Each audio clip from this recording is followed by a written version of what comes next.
Hello cricket lovers, அவ்வளோதான். சிஎஸ்கேவோட மொத்த சோலியை முடிச்சு விட்ட மாதிரி ஆயிடுச்சு. ஆமாம், 2025 நமக்கு நல்லபடியாக போகல. ஆல்மோஸ்ட் நம்ம அவுட் ஆஃப் த டோர்னமெண்ட்லாம் இருக்கோம். ஆனால் என்னை பொறுத்த வரைக்கும் எனக்கு தெரிஞ்சு நாளைக்கு மேட்ச் எப்படி இருக்குன்றதை பற்றி மட்டும் தான் இந்த வீடியோவில் பேச போகிறேன். சிஎஸ்கே vs SRH மேட்ச்சில் கண்டிப்பாக எனக்கு ஏதோ சிஎஸ்கே தான் வின் பண்ணணும்னு தோணுது. ஏன்னா சிஎஸ்கே ஆல்ரெடி நல்லா அடி வாங்கி ரொம்பவே மன உளைச்சலில் இருக்காங்க. அதே நேரத்தில் ரீசெண்டாக நெட்டிசன்ஸும் சரி எல்லாருமே ரொம்பவே ட்ரோல் பண்ண ஆரம்பிச்சிட்டாங்க. ஏன்னா அவங்களோட பர்ஃபார்மன்ஸை எல்லாம் பேஸ் பண்ணி இது எல்லாமே கண்டிப்பாக சிஎஸ்கே பிளேயர்ஸோட மனநிலையும் அப்படி தான் இருக்கும். அவங்க எல்லாத்துக்குமே ரொம்பவே என்ன சொல்கிற ஒரு வெறித்தனமாக ஆடுவாங்கன்றதை நாளைக்கு நான் நம்புகிறேன். ஏன்னா மற்ற யாரும் எப்படி ஏன்னா இந்த வீடியோ கமெண்ட்டில் கூட சில பேர் சொல்லலாம், என்ன தான் பண்ணாலும் இல்லை அவங்க டெஸ்ட் மேட்ச்சில் ஆட போகிறாங்க அப்படி இப்படின்னு சொல்லிட்டு. ஆனால் எனக்கு என்னமோ நாளைக்கு ரொம்ப அக்ரெசிவாக ஆடுவாங்க. நிறைய யங் பிளேயர்ஸ் நியூவாக சான்ஸ் கொடுத்து அவங்க எல்லாமே அக்ரெசிவாக கொண்டு போவாங்கன்றது தோணுது. ஆமாம், ஆல்மோஸ்ட் நம்ம அவுட் ஆஃப் த டோர்னமெண்ட்டில் இருந்தாலும் கூட எனக்கு தெரிஞ்சு நெக்ஸ்ட் 6 மேட்ச் நம்ம கண்டிப்பாக வின் பண்ணோன்னா எதர் நமக்கு உள்ளே போகிறதுக்கு ஏதாவது ஒரு சான்ஸ் இருக்கும். உள்ளேயே போகலைன்னா கூட அந்த ஒரு குட் இன்டென்ட்டை அதே நேரத்தில் ஆடியன்ஸ்க்கு கொஞ்சம் ஒரு நல்ல ஒரு ஹாப்பியான மொமெண்ட்டாக கொடுத்துட்டு போனால் நல்லாயிருக்கும்னு நான் நம்புகிறேன்.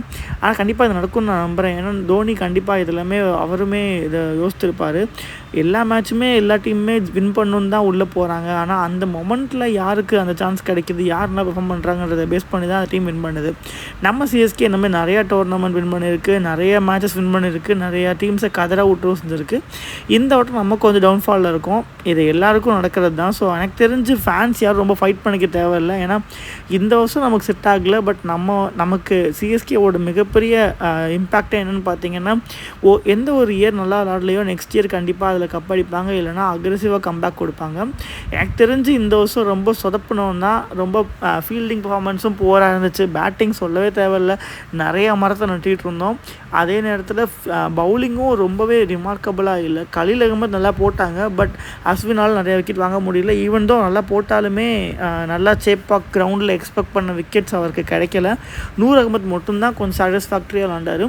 ஆல்ரவுண்டர் ஜடேஜாவை கூட நம்ம ரொம்ப நம்பியிருந்தோம். ஜடேஜா ஈவன் நல்லா விளாண்டாலுமே கூட 30 பாலுக்கு 50 ரன் அப்படி அடித்தாலுமே நமக்கு அது பத்த மாட்டுது. ஏன்னா மற்ற பிளேயர்ஸ் யாருமே நல்லா விளாடல. அதே நேரத்தில் நமக்கு ஆயுஷ் மாத்திரை ரீசெண்டாக நல்ல ஃபார்மில் வந்திருக்கிறது ஹாப்பியான விஷயந்தான். என்ன தான் இருந்தாலும் நம்ம ருத்துராஜ் கெய்க்வாட் மிஸ் பண்ணாமல் இல்லை. ருத்துராஜ் கெய்க்வாட் இருந்திருந்தால் ஓரளவுக்கு ஒரு பேட்ஸ்மேனாகவும் ஒரு கேப்டனாகவும் நல்லாவே இருந்திருக்கும். பட் தோனி கேப்டன்ஷிப் இதை ரீப்ளேஸ் பண்ணாலும் கூட தோனி கண்டிப்பாக ஒரு ருத்துராஜ்ன்ற ஒரு பேட்ஸ்மேனை லாஸ் பண்ணிட்டாருன்னு தான் நான் சொல்லுவேன். என்ன தான் தோனியோட மேஜிக்கை நம்ம எக்ஸ்பெக்ட் பண்ணிட்டுருந்தாலும் மற்ற பிளேயர்ஸ் எல்லாமே அவருக்காக சப்போர்ட்டாக இருந்தால் தான் அவரால் பண்ண முடியும். அவரை பொறுத்த வரைக்கும் அவர் ஆல்ரெடி எல்லாத்தையுமே ப்ரூவ் பண்ணிட்டார். இதுக்கப்புறம் அவர் என்ன ப்ரூவ் பண்ணுவோன்னு எனக்கு தெரியலை.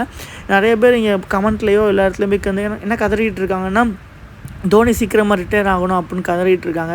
ஆனால் எனக்கு ஒன்றுமே புரியல, அவங்க யாரை அப்போஸ் பண்ணிகிட்டு இருக்காங்க.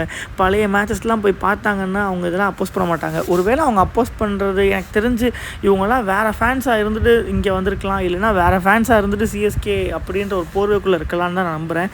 ஏன்னா ஃப்ளெமிங் கூட இன்னும் நம்புகிறாரு. ஏன்னா ஸ்டில் நமக்கு ஒரு சான்ஸ் கிடைக்கும், நம்மளால் பெர்ஃபார்ம் பண்ண முடியும்னு தான் நம்பிட்டு இருக்காரு. ஏன்னா ஒரே ஆள் தலை தோனி அப்படின்ற ஒரே ரீசனுக்காக மட்டும்தான்.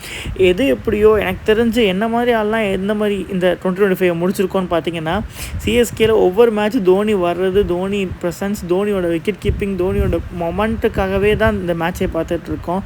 என்னை பொறுத்த வரைக்கும் தோனி வெறியனாக இருந்துட்டு இல்லைனா தோனி பிடிச்சி யாருமே இந்த ஒரு சீசனை சீசனை வெறுக்கலாம், சிஎஸ்கே டீமை வெறுக்க மாட்டாங்க. ஏன்னா எல்லாருக்குமே நல்லாவே தெரியும் இந்த சிஎஸ்கே டீமுன்றது எப்பயுமே ஒவ்வொரு செட்பேக் அப்புறம் ஒரு பெரிய கம்பேக் கொடுக்கும்னு சொல்லிட்டு எனக்கு ரொம்பவே நம்பிக்கை இருக்குது. 2026 சிஎஸ்கே செம்ம கம்பேக் கொடுக்கும்னு சொல்லிட்டு.